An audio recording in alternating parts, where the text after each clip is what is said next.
Hello everyone, this is the Red Riot Robot, coming to you with a new installation of logging. This will be the first logging of this year, logging January 2025.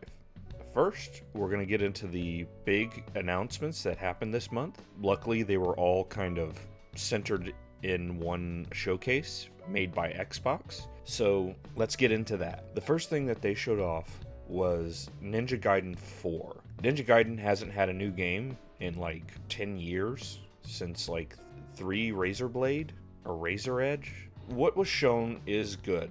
I do have some concerns. The big concern is that Platinum Games is working on this, and while I love Platinum Games, I don't know if I want them to make Ninja Gaiden 4.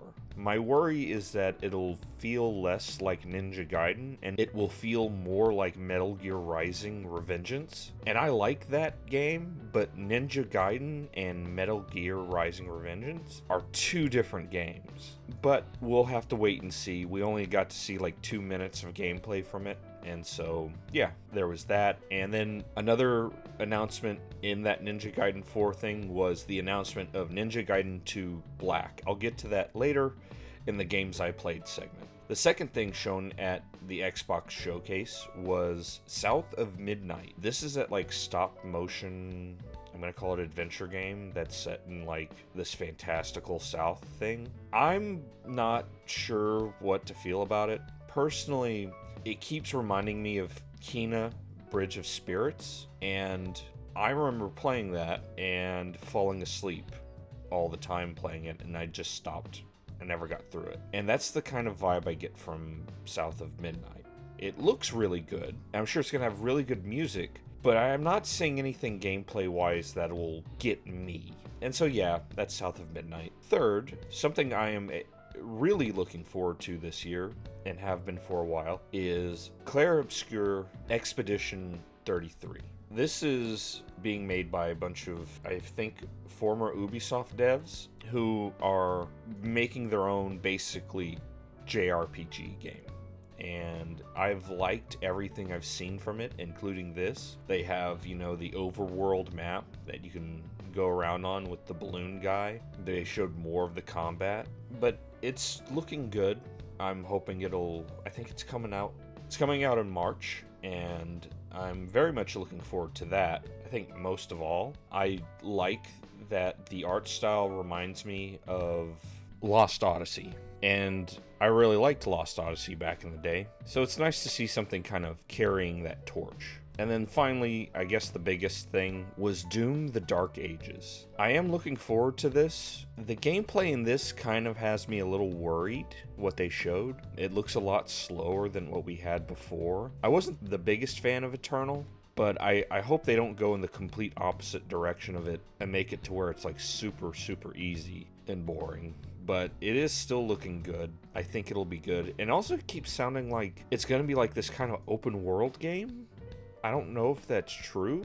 The way they talk about things is it feels like it's like an open world with like levels scattered around. I don't know. But those were the major gaming announcements in January 2025. On to the games I played. The first game that I played and finished this year was American Arcadia. If you want more of my thoughts on that, go watch the previous video where I give my impressions. Overall, I did enjoy it. I have some mixed feelings on the ending, but overall, I think it's a good game, and I think you should check it out. Next, I decided to shotgun all of Suicide Squad. This includes all of the seasonal stuff. Basically, I played the main game and all 4 seasons of content, and I can genuinely say this was the biggest waste of time I've ever had in my life.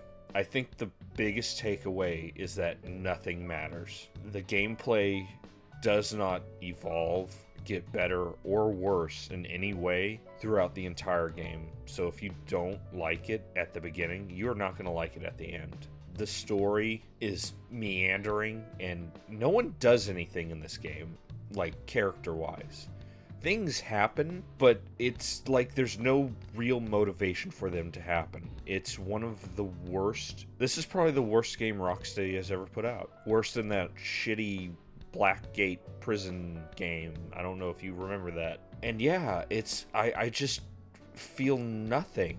I don't feel hatred because it didn't do anything to like get me to hate it, but it didn't do anything that was fun either. So yeah, don't play Suicide Squad. There's no reason to. It doesn't do anything good, and it doesn't deserve your attention. After that, I took a break and I played Cyber Manhunt 1 and 2. These are basically little point and click puzzle games through the idea of like computer desktop, where you play as an AI trying to solve like murders and stuff through people's like social media accounts and putting together like what happened based on like context clues. They're both really good. I do recommend them. They do have a little bit of weird translation stuff because I think it's a Chinese dev, and there are a couple of like sentences you'll see that'll be just like, that doesn't make entire sense. But yeah, check out Cyber Manhunt 1 and 2. Next, I made the bad decision of starting Final Fantasy Remake right before the big game I was excited for came out. So I have been playing it. I'm not that far. I'll probably make more headway on that because I want to replay that so I can replay Final Fantasy Rebirth with everything in mind. The big game that I was looking forward to the most this year was Dynasty Warriors Origins. This is genuinely an amazing Dynasty Warriors. All of the weapons feel different. The games, they've done the plot great justice.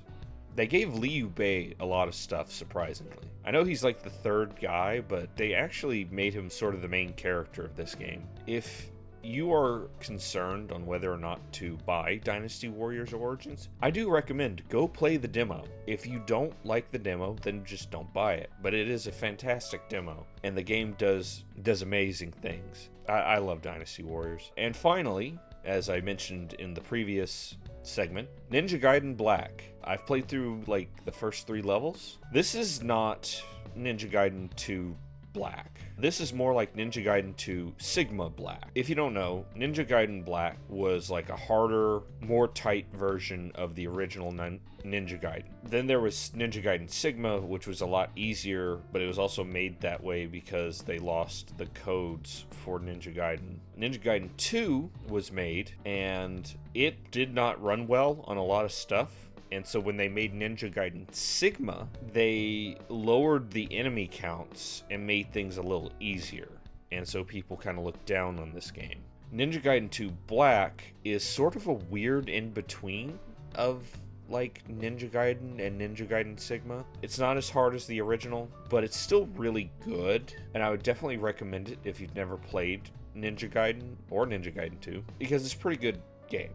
And it also just kind of stands on its own. You don't need to have played the original Ninja Gaiden to know what's going on in Ninja Gaiden 2. So yeah, that was everything I played this month. On to what is coming out in February.